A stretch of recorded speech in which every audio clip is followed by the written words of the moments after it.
onajonim deymizu otamiz chetda biroq. Jannat onalar oyog'i ostida-ku deysar. Jannatni istaganlar onasini rozi qilar.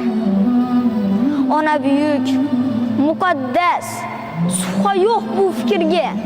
Biroq otamiz ham bor, ular ham jannat. Ona deymiz-u otamiz qoladi yolg'iz. Ular bo'lmaganida bo'lmasdi-ku o'g'il qiz.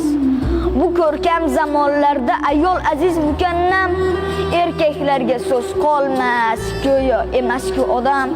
Otalarning hurmati o'soyga qo'ymaymiz, lekin onamiz ko'nglini har soniyada o'ylaymiz. Telefonga qaraylik. Qachon qildik qo'ng'iroq? Onajonim deymiz-u otamiz chetda biroq. Lekin shunda ham bizni teng ko'radi otamiz, lekin mehri teng emas, ona butul hammamiz. Bolalikda, so'xlikda biz uchun bor bo'lgan.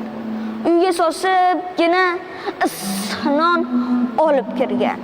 O'qitdi-ku kam qilmay ko'nglimizni so'radi. Sal olis bo'lib qolsak, ko'nglimizni so'radi. Ona davlatdir, bu qadarki foydamiz. Qirolicha onalar-ku, sultonlar-ku otamiz. Sulton bo'lmasa davlat bo'lmay qoladi. Onani ona qilgan aslida otalarimiz bo'ladi. Ikkisin teng ko'raylik. Ona borki hayot bor. Otasini asragan ham jannat. Barakalloh. Firdavs otalar haqida ajoyib monologni ijro etdilar. Firdavs hech qachon bo'sh kelmang va sizga sovg'alarimizni topshiramiz. Marhamat.